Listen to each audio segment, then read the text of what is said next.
Hey everybody, welcome to the Sunburnt Podcast. This is my co-host, the best stand-up comedian in the world, Chip Chantry. And this is the kindest man in the world, Emmy award-winning producer and my pal, Thomas O'Brien. How are you, my friend? I'm doing great because you're looking great, buddy. Right back at you. You know, I'm good. I'm not just looking great right now. I'll say it. I'm looking great. And I'm going to be smelling great in just a second. That's right. We're starting today. It's the ritual. Please join us if you'd like. We're using Hawaiian Tropic Sheer Touch 50 SPF. And it is just, we were talking about the power of smells last week, how they can really just put you in a different space. And boy, I mean, Chip, what are you thinking when you're smelling? Is our brain stupid enough that this is working and putting me in a better mood? I really think it is. It's like that smell, because it is cold in Philadelphia right now. It is that first smell of cut grass in the summertime. It's that first charcoal grill that you smell, and it's that first smell of suntan lotion or sunblock that you feel, and I am just transported into the tropics right now. Like I'm feeling amazing right now. And I want you guys should do this. Go get some sunblock wherever you are, listening at home, watching at home, and put it on. You are going to be transported. I like that we're doing it together. I mean, it's weird, but it's a little weird. We're smelling the same up thing today at the same time. Have you guys ever slathered with your boys? Yeah, just getting together and slathering. Yeah, and that's what we just did, and it smells great. It feels great, and you know what I'm ready to do, Thomas? I'm ready to go to Hawaii. Ooh, me too, Chip. We are going to Hawaii this Thanksgiving, and you are coming with us. And you're like, wait, what? No, I'm not coming with you. Yes, you are. Yes, you can. You're coming to Hawaii with us this year. This Thanksgiving, we are doing Chip Chantry's Thanksgiving in Paradise on November 26th. It's the night before Thanksgiving. I'm going to be performing 2 shows at the Blue Note Jazz Club in Waikiki, Hawaii, and you're all coming with us. Now, you're not just flying out for the show, but you guys are coming out. We have some other events going on. If we get enough ticket sales, there's going to be possibly some other comedians, some other shows. We're going to maybe do some outings during the day.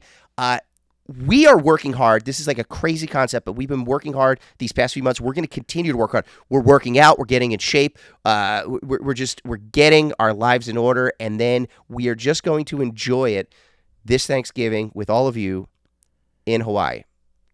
Yeah, absolutely. This is the thing we're very passionate about. We want to find people like us. We want to find our people in the world who love tropical vacations and love comedy. If you're both of those things, if you fit both of those buckets, stay tuned. Front desk. Hi, this is Mr. Chantry in room 804. I was wondering if you could send someone up to my room immediately.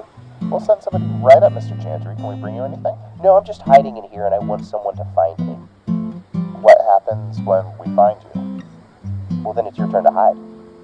Oh, okay, I'll be right up. Chip, it is a big episode. Yeah. Big episode. Episode 7.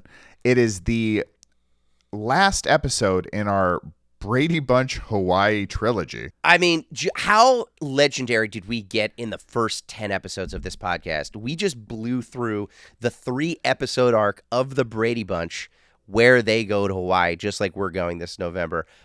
It's bittersweet. I'm excited to jump into our final episode, but then it's gonna be over. But we got a lot more things on the horizon. But that's right. But I'm sad to be done with the Bradys. I'm sad to be done with the Bradys in Hawaii. In general, though, you're not overly sad. No.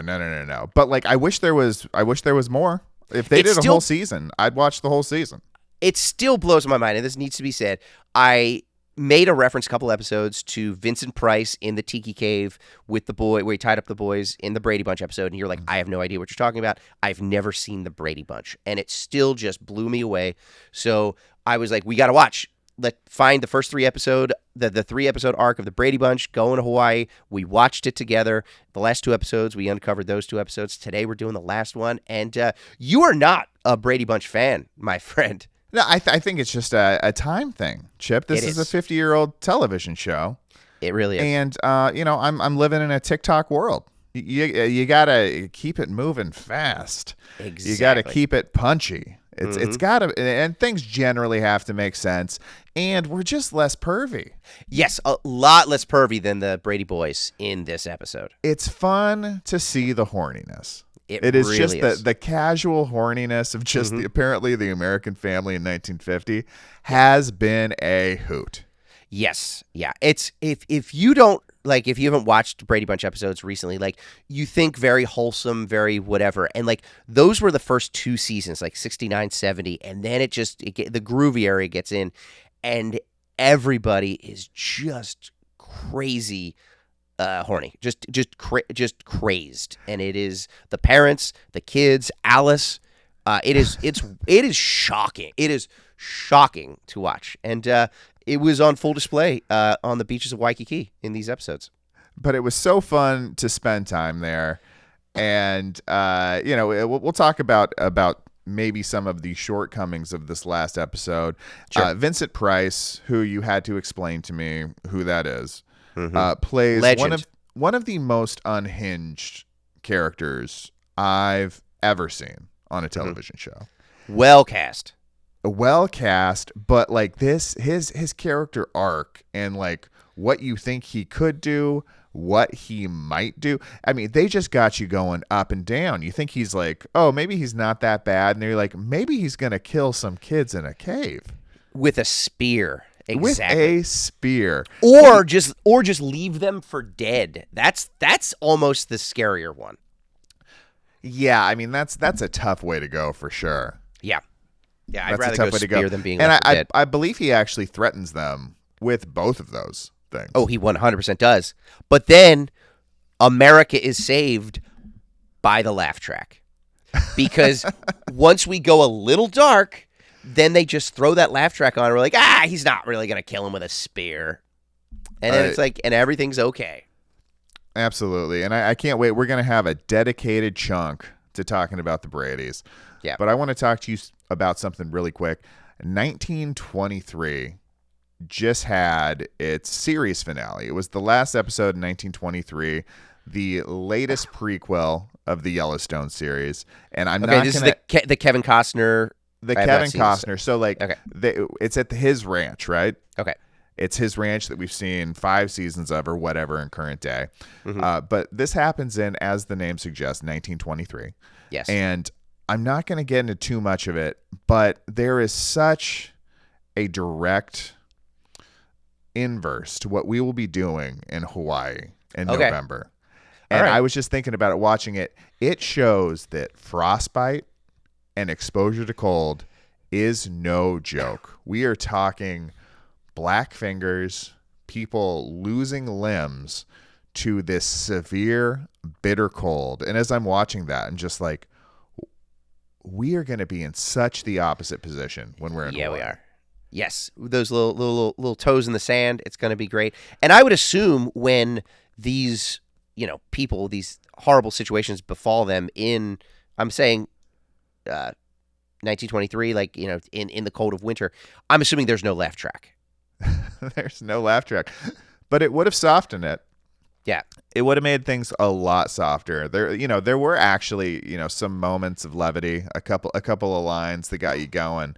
But by and large, I just can't tell you how miserable the cold looks. Yeah. And just knowing that you can make a choice and escape it, if only for a little bit. Yes. Yeah. How exciting, Chip. I'm so excited. And but by the way, what is that? Wyoming? Montana. Yellowstone? Montana. Okay. So just Montana wintertime, the 1920s, just to put you in that, man. And then just to be able to come out of it. In 2025, we're going to Hawaii. It's the greatest. It's going to make it so much sweeter, I'm sure. You can't escape the cold, and that's something that people will be dealing with in November. Yep. It is a tremendous, tremendous benefit for the whole operation. I'm just so psyched. Do we want to jump into the episode, or what's? Yeah, you let's wanna do this? it. All right, Brady Bunch. We talked about the first 2 episodes. In the last 2 episodes, they've been to Hawaii. We have the narrator again, I believe, right? Yeah. Oh, yeah. Yeah. And what I think you said the dragnet narrator, just nice baritone voice gentleman that you don't see in any other episodes of the Brady Bunch, just when they're in Hawaii, just recapping all of the havoc that has been heaped upon the Brady family since they've gotten to this tropical paradise. It's absolutely beautiful. And as somebody who's worked on a television show or two, I'm just in awe of the amount of running time they are just eating up with this recap. And then they have a beautiful minute of that song where there's a lovely lady, there's a man named Brady. I clocked it at 3 minutes of just intro and recap. That's half a TV show nowadays. That is half a TV show. And then there's a minute of credits at the end. So we're cutting 4 minutes off, and do the math. It adds up. 10 episodes in. If you were doing that, it's going to be 40 minutes. That's almost 2 episodes worth of half-hour content. So hats off to them for getting away with it, and for America for dealing with that. And it was not the 70s, man. more. Things were slower back then. They're just like, let us have it. We just need to slip into our evening. And also I want to say something. I was watching this on Paramount Plus. Okay. And they have a splash screen that, when you click on the episode, when it's loading, they show you a visual that's supposed to go along with the episode, get you primed up, but hide the fact that they're loading something. Mm-hmm. And the splash screen on this particular episode ruins the whole ending. Spoiler alert. It just blows it out of the water. This is a guy who has never seen the Brady Bunch. He didn't know if those boys were going to be left dead in the cave, and it totally ruins the ending. It really did. So I went in there with a skewed perspective. I knew how things were going to end, so I couldn't go all the way to the edge with the suspense. But we'll get to that at the end. We won't spoil it here. I give that a Paramount minus. That's a Paramount minus. That's a Paramount minus, buddy. Yeah, absolutely. Vincent Price plays crazy in the scariest ways in this thing, and he plays it from different angles. Yeah, he does. As an actor, you call it, changing your intention, coming at things from a different perspective. But range. He is up and down. He is up and down. There's moments where you're like, he lives in this cave and he just wants to spook everybody out of there. And then there's moments where you're like, he is trying to leverage these children for money, ransom, personal gain, and he does not care if they lose their life in the process. There's moments where you think he's going to murder them with a weapon. Yep. There's moments when you think he's going to tie them up and leave them in an abandoned cave to die. Yes. To die of starvation and exposure to the elements. On a primetime television show for families in 1972. It is wild. And I have to imagine, I didn't get too much. Would Scooby-Doo be around at this time? Yeah, absolutely. Yeah. Yeah. So, this was a very Scooby-Doo meets Hardy Boys ending right here. Yeah. They're just, it's that scary thing, pretending to be a ghost, pretending to be the ancient, god, Hawaiian god or whatever, and then pulling the mask off, realizing it's just a crazy man. And that's all it is, who just has some financial gain that he wants to get. And it is very, very Scooby-Doo-ish. No talking dogs, unfortunately. Yeah, but there's something cartoonish about the danger. And I was like, maybe that was in the zeitgeist. People have watched these shows enough, People in Peril, but you don't take it too seriously. So it starts off on his character arc. Vincent only wants to scare them. It's like the first thing we hear, he's kind of watching the boys move around his cave, and he has this idea that he says out loud, which should let you know he's an insane person. Well, he beg to differ. Beg to differ. He's not talking to nobody. He's talking to his friend Oliver. We haven't met Oliver yet. Yeah. But he says that, and I quote, "That's it. Scare them out of here." So he came up with the idea. There's some people in his place. I have an idea. I'll scare them out. He says it verbally while trying not to be heard by them, I assume. They're right in the cave next door. And caves are echoey. He starts creaking a hinge. Yep. Yeah. He throws a rock in there. The boys are rolling with this. They're just like, no, maybe it was you shuffling your feet.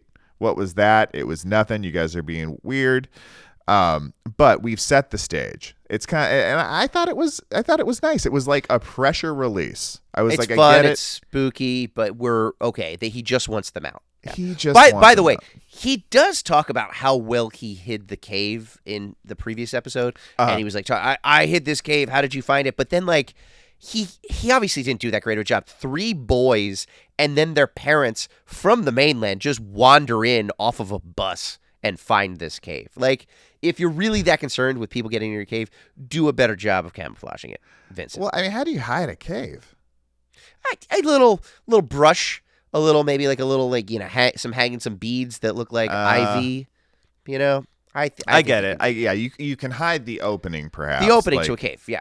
Camouflage it a little bit. Yeah.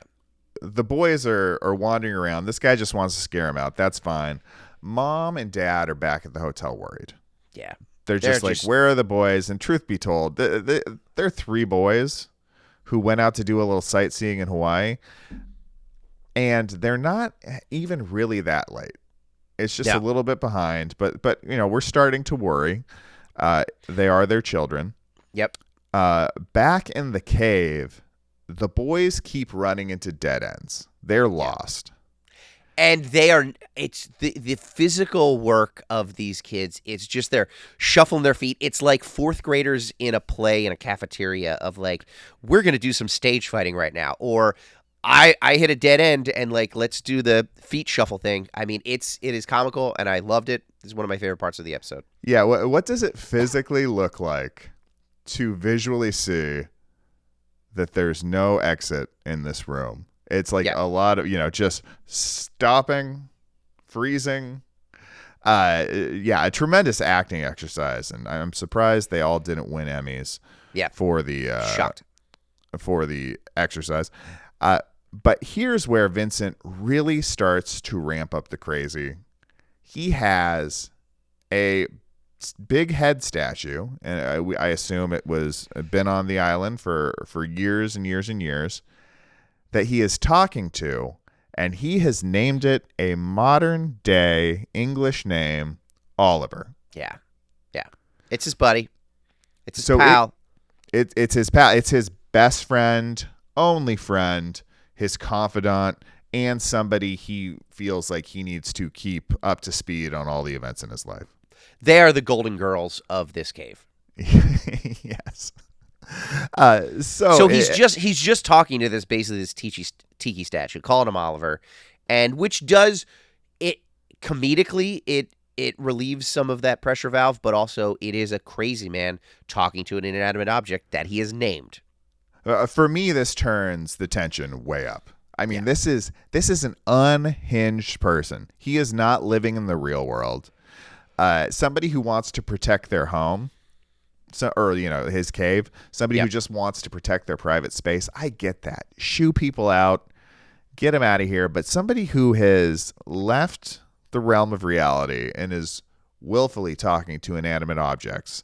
Yeah. That is a scary person. That is the person that I do not want to be in a cave with if I'm a young boy. No. Or even a gentleman, a man of age. I don't want to be in a cave with that guy. No, not at all. And I think this is one of the things that truly scares me in real life, Chip. Like, I understand there's bad people that want to do bad things, but like I can kind of wrap my head around what they're doing, and that means maybe I can make a decision that will help me outsmart them, that will help me outmaneuver them. Like a sane person who just wants to do a bad thing, there's a little bit of an element of logic that you can figure out. With a person who is living in a cave and talking to a statue, you never know what they're going to do. No. And that's the beauty of the height of this episode is, boy, the Bradys have never faced anything like this before. And they're falling into the clutches of a crazy person. Yeah. And boy, do the parents really not rise to the occasion when given the opportunity. No. At this point, the younger brothers start to express some regret. Like, maybe we shouldn't have come in here. Greg takes it very personally and calls them wimps, basically. Yeah. He's like, you're just saying that because you're scared. Yeah. And they're like, we're not scared. And then he's like, well, then I'm going to go explore this cave over here and you guys stay by yourself. And they're like, we're scared. We're scared. this is when Vincent Price comes in with the scariest remarks so far. So at first we thought just wants to scare him out. Yep. Fine. Yeah, it's not bad. Secondly, we find out he's an absolute nutter. Yes. He's talking to statues. He's a crazy person. And now he comes in with the remark, great, they're scared. It's time to finish the job. I mean, I love people who finish things, but I don't know what this job is, and I'm not excited about it. To me, that is a direct threat. Yep. To murder these children. 3 young children. Yep. Oh my gosh. In a cave. Yeah. Yeah, it's devastating stuff. It's really like, it is so intense for the vehicle that we are watching the story in. Yeah. I was on the edge. I couldn't believe they were going these directions.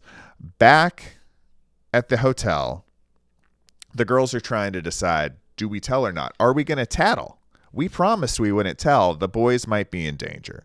Apparently, this is a big theme in the show. So many episodes about not lying, telling the truth, but also not being a snitch. Don't be a tattletale. There's a whole thing with Cindy early on where she was tattling on everybody, and it's just like snitches get stitches. Don't do this, but also sometimes snitches get rewarded. So it is a very mixed message that's coming to young American kids in the early 70s. Should I tell or should I not?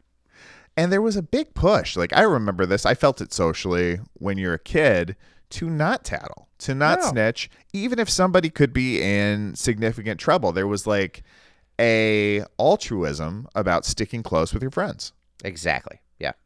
So it's fun to see it through this lens. And side note, this is the only function the girls have in this whole basically arc of episodes. Yeah, the girls really don't. It's the boys doing the heavy lifting. The girls really got written out a lot of this. And I hope to their credit, I would hope for their part that they were able to just enjoy, the actresses were able to enjoy the beaches of Waikiki at that point because, man, they did not do a lot of work in this. I would love to think that it was just a big flex. They're like, listen, we'll go to Hawaii. We'll do a couple of your little scenes, but we're going to be enjoying ourselves. Have fun working, you bozos. Exactly, yeah.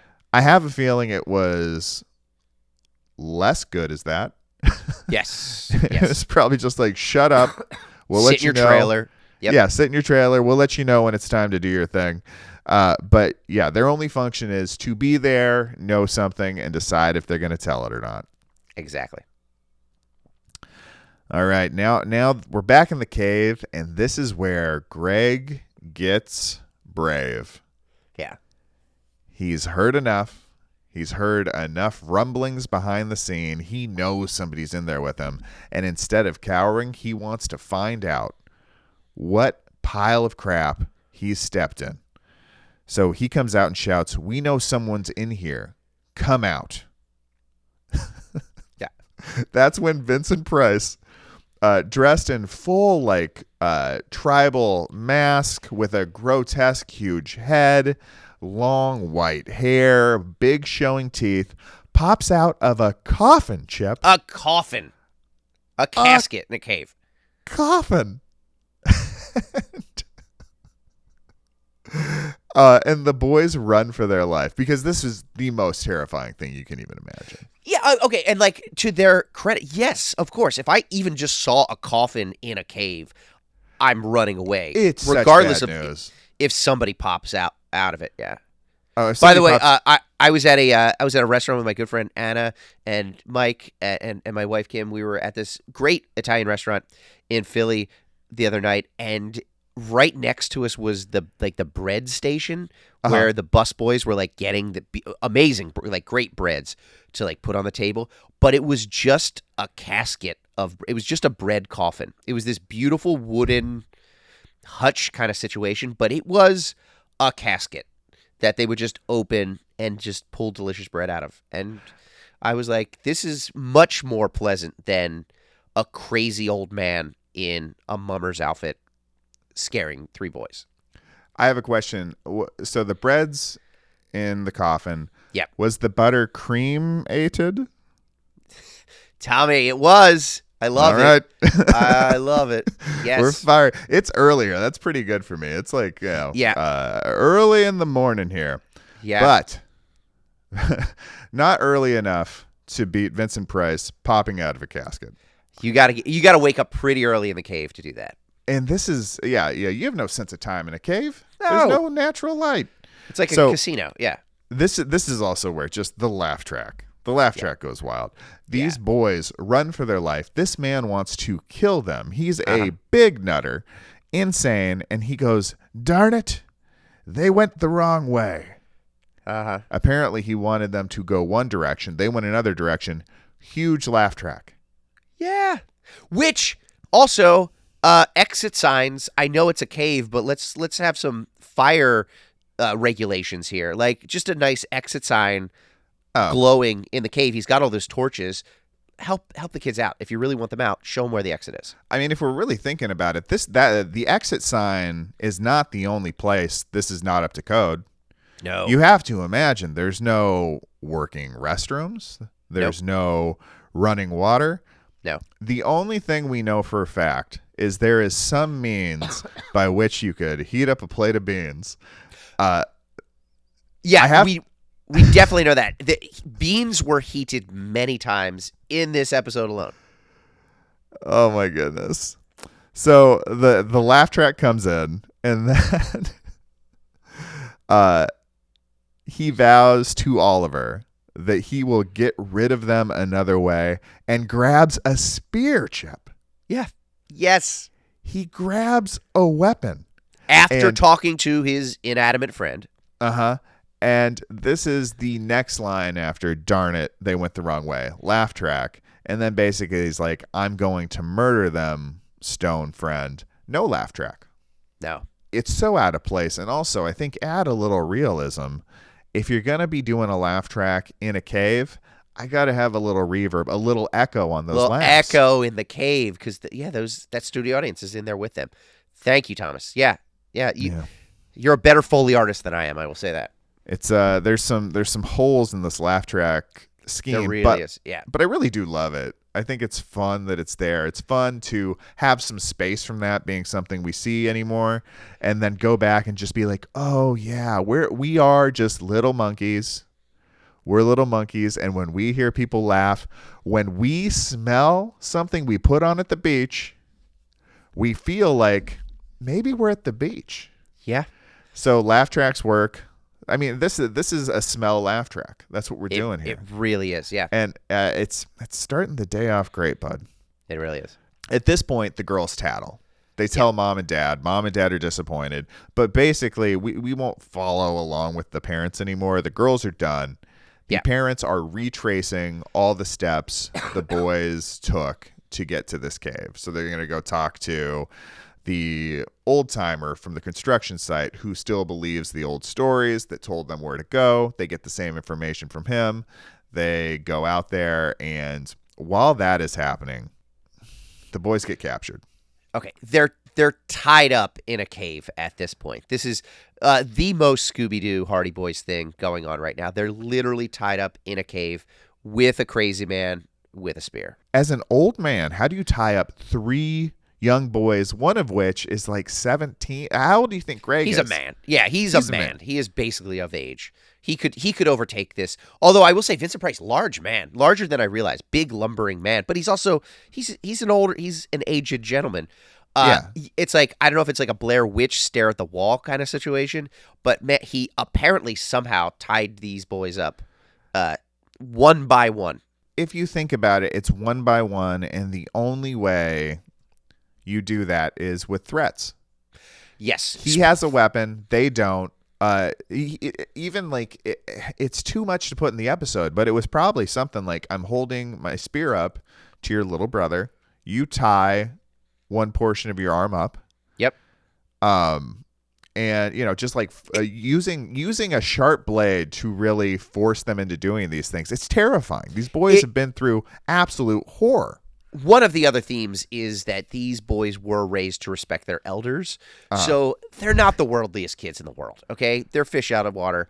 It's they're like, well, if the gentleman says to wait here to be tied up, I better wait here to be tied up. He obviously has some good intentions for us because he is an elderly man. Maybe that's it. Maybe that explains what happens later. He's the oldest person on this show. Yes, by far. And everybody kind of is willing to look the other way, given the benefit of the doubt, all the way through this insane journey and this insane thing he's doing. Yeah. He's an absolute nut. And at this point, he's got him tied up. He accuses them of finding the taboo in this cave. Yeah, the little tiki doll, the taboo doll. He's like, you found it here. You stole it from me, boys. And they're like, no, we found it at the construction site. Yeah, and he does not believe them. For what reason? No clue. No. Yeah. But this is where we kind of start to find out his origin story, how he got to this cave, what he's really into. He is a disgraced professor. I mean, right there. RateMyProfessor.com was not a thing back then, but probably very few stars. This man, he's from the world of academics. Like, right there, if I'm Greg and he's like, oh, yeah, I'm a disgraced professor, I would have ripped that rope off and strangled the man right there. He's a college professor. Come on. He didn't get there because he got real good at jujitsu or something. No. He was lecturing about about archaeology. About archaeology. I mean, come on. He is Indiana Jones without any of the cool parts. He is Iowa Jones. That's who this guy is. He never got the big break. He even talks about it. He's just like, one of my colleagues went left. I went right. We were looking for the same thing. We were working together. He found it. I didn't. He didn't have the success he wanted to. So now he's like, I'm going to take what I know, these ancient artifacts, and I'm cashing in on them. Yeah. If I can't have the prestige, I can have the money. Yeah. And you guys are standing between me and my money. At the end of the day, it's a money grab because there was no respect given. And it's so insane that in that world, it's like how you get prestige, how you get the respect of your peers is to find beautiful things that somebody else made and take them. And steal them. Yeah. This episode is just a prequel to Pawn Stars. That's all this is. Is just he's taking these things and being like, what can I get for this? And they're like, we'll give you $5,000. And he's like, I'm rich in 1972 with that money. Oh, and that's his end game. Can you imagine? Do you think, by the way, do you think he would sell Oliver or is he keeping Oliver? Oh, I mean, it's tough because he runs hot and cold on all these things. He really does, yeah. I'm inclined to believe that he would sell Oliver, but at the same time, like, who knows? Like, they might have a physical relationship. He might be married to Oliver. We don't know what this guy's doing when the lights go off, And I don't know what the statutes in the state of Hawaii are either, so I'm not going to comment on that. And by the way, Oliver is the name that he gives to his tiki friend in season 4. In season 5, spoiler alert, Thomas, there is cousin Oliver who shows up, the little boy who is the cousin of the Brady kids, who happens to be a jinx, who's bad luck. That's the running joke. So some writer had a kid named Oliver or just liked the name Oliver, and boy, they use that name a lot in this series. Well, it sounds like somebody might have hated an Oliver. There might have been maybe Oliver Twist situation running around his life. My grade school bully was named Oliver, so I'm going to make him a tiki doll and a shitty little kid who is just a jinx. Yeah. Yeah, or just like a little nephew that won't stop talking about planet facts, the solar system. The worst. She's like, how many moons Saturn has? Yeah. And it's just like, get out of here, bud. Leave. Yeah. That was definitely me. Remember just loving facts, learning facts, and just like really thinking it was a valuable commodity to share them with people? Yeah. And this is before the internet, so there was some value to it, just a little bit of value. But I know what the capital of Egypt is. Yeah, I know what the longest river in the world is. And people, we thought that was cool, and we just realized too late that facts do not matter at all anymore. Facts. Just don't matter. We're in the post-fact era. You can look it up. You can look up anything. You can find out a real fact. You can find out a fake fact. Yeah. for the most part, it doesn't matter. It's not going to change your life. No. I never need to know what the capital of anything is. No, not at all. Give me a fake capital. See if I care. It's not going to, move 1 inch of humanity one way or the other. Exactly. Yeah. All right. So Vincent's really held up on this. Like, yeah, there's no rhyme or reason. He just won't believe that this artifact was found outside of the cave. And they're willing to give it to him. They're like, just take it. Like, here, we didn't get it here, but you can have it. And they're like, and he's like, no, like, you need to show me where it is because there's obviously going to be more where that came from. Yeah, he thinks this little taboo has brothers. Yeah. And he is just seeing these big, big dollar signs, Chip. Yeah. Big money grab. We're also entering the phase of Vincent Price's character that I like to call the musical fruit. Yeah. Okay. All right. The man loves beans. Yeah. He is chowing down on these beans. Just a plate of beans sitting there while the boys are staring at him hungrily. The boys are starving. You got to remember, this has been hours and hours. Yeah. We don't know. And Bobby didn't even get to eat his popcorn. No. He's we're throwing his popcorn left and right. Yeah. Yeah. Sans snack, sans dinner at this point. It's definitely getting later in the day. They're tied up. Vincent Price opens up a can of beans, heats them up, is eating them on the plate as these kids are just salivating. Yes. Yeah. And at a certain point, to get this guy out of the room, to give them a little time to strategize, a little time to try and hatch a plan that's going to get him out of here, Greg, the old brother, the leader, comes up with a super smart idea. He plants it in Vincent's mind. You know what? You need to heat up those beans. It looks like they're getting a little cold. Yep. And Vincent is like, you know what? You're right. Yeah. He gets him out of there with the cold bean swisheroo. Yeah, the old baked bean. The old Cincinnati baked bean grift that we've all seen before. Yeah. I just love the forethought of like, I need some space. Let's get this. This guy's obviously nuts. He's obviously following his appetites more than anything else at this point. Sure. I'm just going to plant it in his idea, like his head, that he needs to eat these beans. He gets out of there, and that's when they start working on plans. Yeah. They actually get free. Greg kind of has some magic he's doing. He did something with the ropes when he put them on there to make them looser. Yeah. So he wasn't tied up fully, and they're getting out. The parents are arriving to the area at this point. They get to the forest. They're finding the popcorn. We know that if they can just survive, help is on the way. And my favorite part is like, Bobby loves popcorn. It must be his popcorn. It's like popcorn kernels in a jungle, like they're going to see them. And then they're like, oh yeah, Bobby loves popcorn. I don't think for any other episode ever in the history of the Brady Bunch, I could be wrong, but I don't think Bobby ever ate popcorn. It wasn't his thing. It was just like, oh, Bobby loves popcorn. They are obviously here in this jungle right now.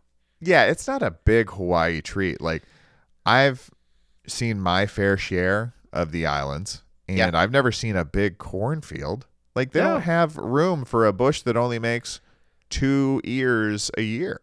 No, exactly. And it's so where he even gets that, and it's like a circus kind of like movie theater, basket of popcorn. It's just the most bizarre. It's one of the most like weirdest props that just sticks out like a sore thumb. But also, there's just so many birds in Hawaii. There's beautiful birds all over the place. Yeah. I mean, isn't that a Hansel and Gretel thing? Like, don't the birds come and eat the breadcrumbs or? And then they eat Hansel's eyes out. I believe they peck his eyes out at the end, and then Gretel is thrown into a stove. I believe that's what happens. Birds are monsters. Birds They're monsters are that can the fly. worst. Yes, they are. Yeah. That's terrifying stuff. So the parents are getting close. They're close on the trail. The parents are close on the trail, but the boys' escape attempt is thwarted with the tip of a spear. Yeah. He gets right in there, and he ties them back up a second time. A second time ties them up. Like, again, all right, boys, we're going to do, the drill. And they're like, sure, we'll put our hands behind the little tiki poles. Let's tie you up once again. All right. Now Greg gets another hot idea. Tie me up once. Shame on you. Tie me up twice. Shame on the 3 Brady boys at this point. I'm crying foul. Yeah. Yeah, they've got to be so confused, so scared. Yeah, I guess so. All right. We are back to the point where Greg has an idea. He's hatching a new plan. And it is as old as the sun itself. It's not the Cincinnati baked bean scramble. No. It is good old-fashioned lying. Yeah. And he's like, this guy's crazy. Let's just tell him we found it here, and we'll go look for it, and we'll be able to tell him the spot. And maybe that will help us just get in a situation where we can get out of here. Exactly. So he tells them they found it here. We don't remember exactly where it was because we don't know the caves. But if you just walk around with us, we'll show you where we found it. They do that to no avail. And somehow that is what Vincent Price accepts as, oh, you really are telling the truth. Yeah. Some sort of Professor Mind game, like, gift to the Magi kind of, oh, well, if this didn't happen, we switched it around. Therefore, by deduction, I have deduced that you were not lying. Ha, ha, ha, PhD, pretty huge deduction. King Solomon doesn't have to cut the baby in half now. He becomes that wise old professor. It's very wise, very powerful, and he's right. They did not find it there. So you think, okay, they have nothing else of value for him. He should probably just let him go, right? No. Yeah. No. This is when he really threatens them. He's going to leave them for dead. He's going to leave them for dead, is what Thomas just said. This is happening in an episode of season 4 of the Brady Bunch. This is all the boys in the family, too. The Brady name, unless Mike really gets back on the horse, ends this day without intervention. It really does. And I will say it'll probably cut 30 seconds out of that intro music, though, for episodes there. They only have to talk about the girls, which is kind of nice. You get a little more plot. I'm not saying it's worth killing off the 3 boys, but that's a little airtime you can have. Well, I think it probably would right the balance issues we've been seeing on this Hawaii episode. We're in season 4. I assume it's been a similar breakdown for the first 3 seasons. Yes. If this ultimately is only going to be a 5-season arc, I think getting rid of the boys entirely and just having the girls be there, I still don't think they get as many stories in over the course of the whole series. That's my assumption. I understood. I agree. Now we have a little bit of remorse. This kook apologizes. Yeah. And he tells them he would never plan on hurting them. He was just going to get out of here with his treasures and then send somebody back to help them out. Yeah. That is when Mom and Dad show up. Like the heroes they are. There is a crazy old kook. Their boys are being held against their will. Yes. They are tied up. They're imprisoned. They have been threatened with weapons. They have been scared on purpose. They have seen a life-size grotesque monster pop out of a coffin. Pop out of a coffin in a cave. In a cave that they can't get out of, that they're lost in, and have been dealing with, these spooky thoughts and these old legends. These boys have been through all of it. Traumatized.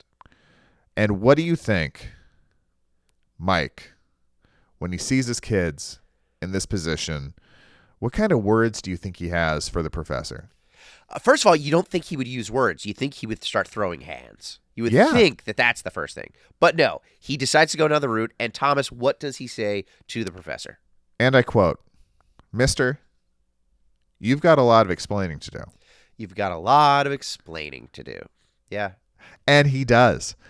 So after all of this, somehow Mike comes in with a sympathetic feeling for the professor and offers to help him establish himself in the archaeology world by vouching for the fact that he found this cave, he found all these treasures, he's the great white savior of the islands of Hawaii. Yes. And that him and his children will gladly vouch for him, and that he can get his status back in his community, and he can get all these things to a museum, and everything will be right in his world. He'll have the career he wants because he imprisoned 3 children, and then without having to leverage anything to get his children safe or whatever, he just volunteers. Like, you know what? This guy wouldn't have kidnapped my 3 kids if things were going well for him. I think it's time to do something nice for this guy. He doesn't know what else happened in that cave. Like, here's another thing, too. How many other children happened upon this cave and did not meet the same fate over the years? There could be a lot more archaeological finds in there, which are just children from 3 years ago who were in the wrong place at the wrong time, and this professor murdered. What are they doing with all those little corduroy bell bottoms, you know? Exactly. Yeah, he's fashioning them into ancient tribal garb. He's bedazzling them out of it. Yeah. Oliver's in just like a low-rise pair of pants that go up to his big old neck. Yeah. Yep. Yeah. It's getting wild. So now we smash cut to all is right in the world for a white man. It is a hula celebration where we find out that it's in celebration of this professor. It is literally just in celebration of him. They are lauding him. This great, great man. As this great, great man. They have given him his own wing at the museum. Uh-huh. And he's the head of it. He's got this big new job, big paycheck, because he found all this stuff that somebody else made. Kidnapping pays, kids. Remember that. This is a big propaganda piece for kidnapping. It really is, and it works, and it shows. As long as you're a nice guy, as long as you don't do too much physical harm, and as long as you have some sort of background in academia, you can kidnap whoever you want, and you will be rewarded for it. The other thing I love about this luau, they have this awkward moment where they're all blowing in a shell. All 9 of them blow into the shell. It is so much blowing. It's a lot of blowing. I didn't see anybody disinfecting the shell before they blow into it. No. It is just herpes going around like crazy on this island. Oh yeah, it's a herpes shell. Yeah. And I have to imagine too, like we had these big long recaps. Yep. And then we get to this point and we see 9 people, and it's not just a quick blow. Like they each get their moment with the shell. They can't do it. They can do it. They have a reaction to getting it. They blow in it. They stink. They blow in it again. Still stinks. They laugh. It's half the episode. They must have been short on this. There's no way, even back then with a different pacing that I'm not familiar with. I wonder if this was supposed to be 2 episodes, but then they decided they had to make it 3. So they really had to slapdash this together. That's the call right there, is that this was 2 episodes. They turned it into a 3rd. That's interesting. I'm coming at you hot right now. The other thing about this luau is that Dad is horny again. He really is. Yeah. He's like, my sons were just kidnapped by a madman, and my wife is sitting right next to me. However. Titties, titties, titties. Exactly. That is the theme of the Brady Bunch. I think he's bonding with the professor over this. They're just... By the way, Vincent Price, ladies' man. Let me just say that. Yeah.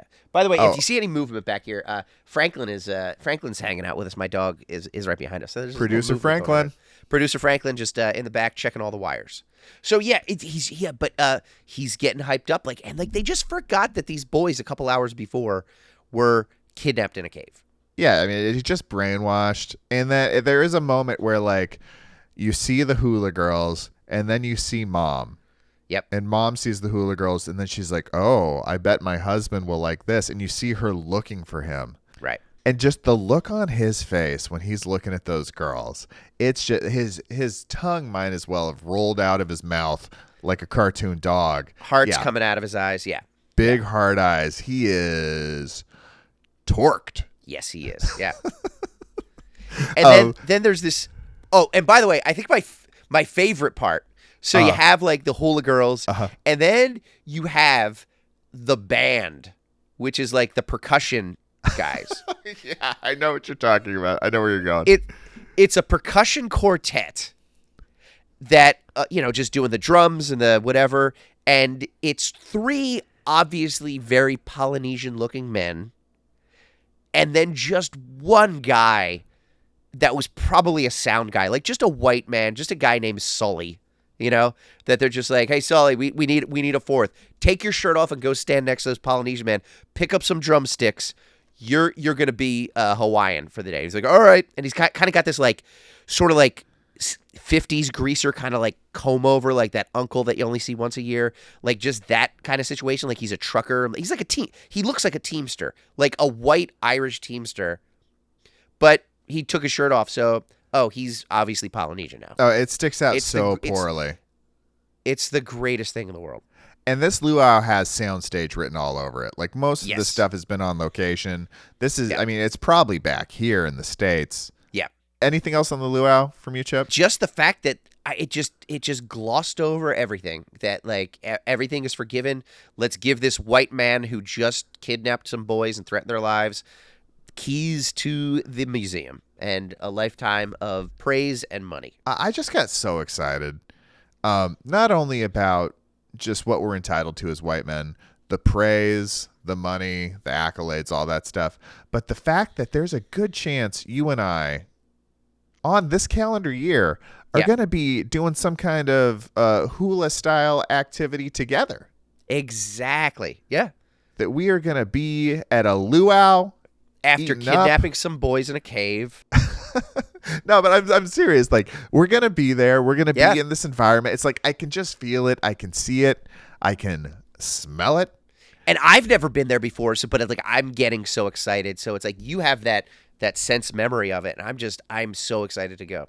Yeah, and we'll be doing it together. That's going to be the funnest thing. The families, hopefully some people will be joining us for various activities over the weekend. Yep. But I don't know. That's why it's watching these things. It's just a little mini trip. It's a mental trip. Yep. We're going there for a little bit. We're seeing it. We're smelling it. And that brings me back to my biggest problem with this episode as a piece of Hawaiian shot television is between the hotels and the caves. Mm-hmm. This could have been shot in Burbank. Yeah. Like we're just in hotel rooms and we're in a cave. They wasted it. They wasted the opportunity. The first two episodes had a decent amount of like Hawaii actual footage on the island, which I thought was great. But and again, I think that goes to show that like this was a 2 episode, and then they're like, we can make it 3. We're just gonna slap a bunch of other stuff together. Potentially, I also have a feeling Mr. Price didn't join them in Hawaii.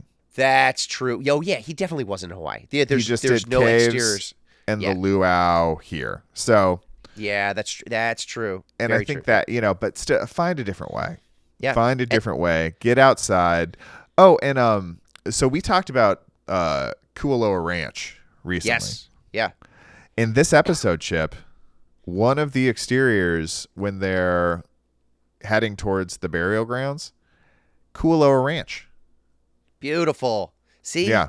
And we're going to be there. Oh, my God. I'm so excited. We're going to be there. So we talked about it, and then I saw it flash up, and I was like, I had no idea this was going to be here. I thought I'd bring it up. It was actually last episode, I believe, when they were on their journey to the place. To the caves, yeah. But at this point in the episode, the luau's over, yep. And we get this beautiful sweeping pan of all of Waikiki from Diamond Head out at the tip all the way back into the beach and the hotels. And we come in. The family is packing up. Yeah. It's time for Bobby to get a little weird morality lesson. Yeah. I'm not sure what the lesson is. Did you track what this is? I mean, it's sort of a glass half full, half empty situation. Yeah. Maybe. He was talking about the taboo. I thought it was good luck, but it must have been bad luck because only just awful things happened. Right. When it was around. And Dad's like, well, it all depends on how you look at it. Yeah. Like, it could be good or bad luck, depending on how you want to phrase it. And it's just like, me and my brothers got, really kidnapped.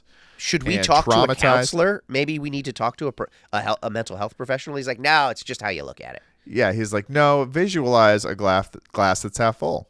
Yeah, yeah. There was that weird lesson. Yes, very strange. In there, and now we're leaving. They're taking off. The plane's heading out. And maybe that has a lot to do with like actual parenting. Like there's just so many things in life that like, I don't know. Yeah. But you've got a kid, they want answers. And you're just like, you know what? Maybe. Yeah. This was a good thing. Yeah. Yeah. Maybe you're asking me a yes or no question. I'm going to give you a maybe. I'm going to shroud it in mystery. I'm going to use some words and talk around it a little bit. And that's what you need to hear to get your little tush back on that plane. 100%. Back home where we can get in our green station wagon.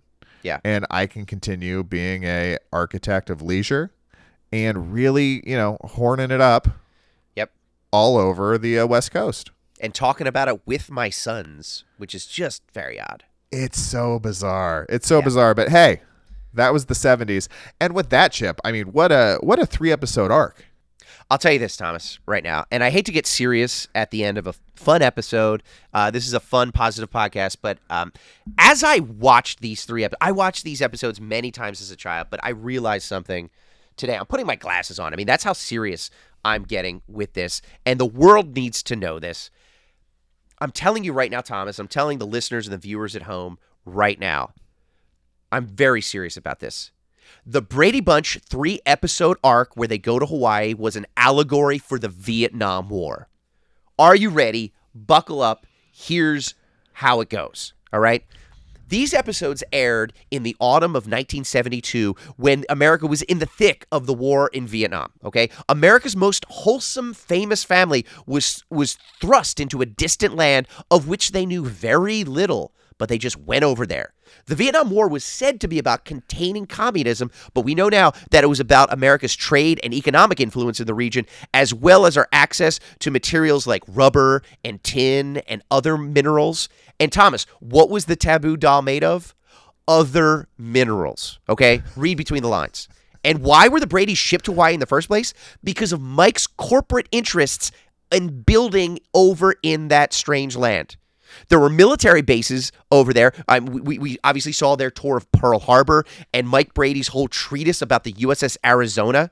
Speaking of the military, okay, in the first episode, Mike didn't ask the Brady kids if they wanted to go to Hawaii. He told them they were going to Hawaii. You know what that sounds like, Thomas? Sounds a little something called the Selective Service. The Brady kids were not asked to go to Hawaii. They were drafted to go to Hawaii. Okay, and what was the theme of the Hawaii episodes? Escapism and American idealism in the face of chaos. See, Americans were living the good life in the 50s and 60s. We thought we had it all great, and it was our hubris that sent us over to Vietnam thinking that everything would be okay. But we were met with the harsh realities of danger lurking beneath the surface, whether it was the Viet Cong or the Tet Offensive or a tarantula in Jan's tote bag or Greg's surfing wipeout.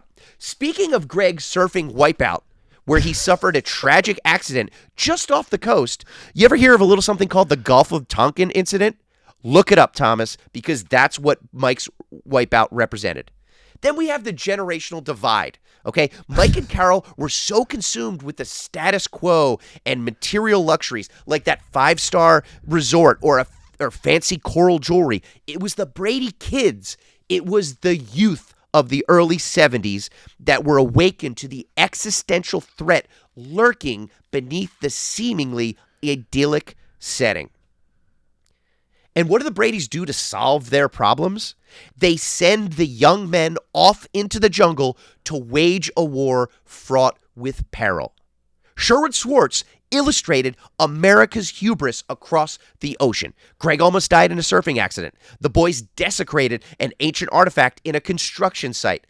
They openly mock the way the indigenous people talk and act, and they pay the price.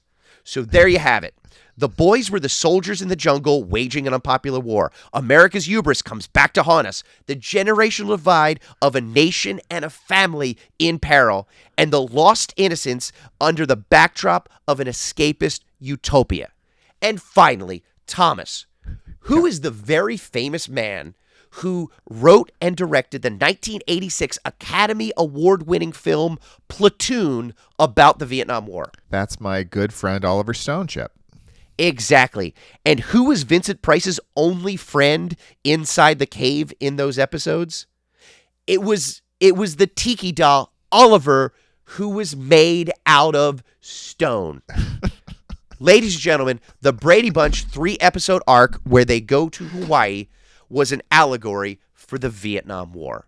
And there you have it. Chip, I mean, do you even feel comfortable? Are you in danger for exposing all this? I might be, but the truth needs to be out there. Sherwood Schwartz sent that message, and I'm getting that message out to the youth of today. Well, I don't know what else to do, Chip. That's an absolute bombshell. Thank you. Very, very well spoken, very well researched. It all makes sense. And I can only help but think, since I am so pro this 3-episode arc of the Bradys in Hawaii, and it equals exactly the Vietnam War, maybe I'm a big fan of the Vietnam War. Is that what I'm taking away from this? You know what? There's a lot of takeaways from this, and that could be one of them, Thomas. Wow. Yeah. Well, I think that's all we got, Chip. I mean, I'm sorry for coming in so hot at the end, but the truth needs to be told. And another truth needs to be told, that you're all going to join us this Thanksgiving in Hawaii, in Waikiki. You're coming to see Chip Chantry's Thanksgiving in Paradise. You're going to have a great week with us. And thank you for hanging out. Thank you for listening or watching. Make sure you subscribe. Make sure you like. Tell your friends about it if and only if you think they enjoy tropical life and comedy and the two coming together. Thomas, I will see you next time, buddy. I'll see you next time, and we'll see you guys in Waikiki. It's really not that crazy. You just get a ticket to Chip Chantry's Thanksgiving Paradise. You get a ticket for an airplane to go to Hawaii, and you get a hotel room. Bing, bang, boom. We're all there. It can happen. Think about it.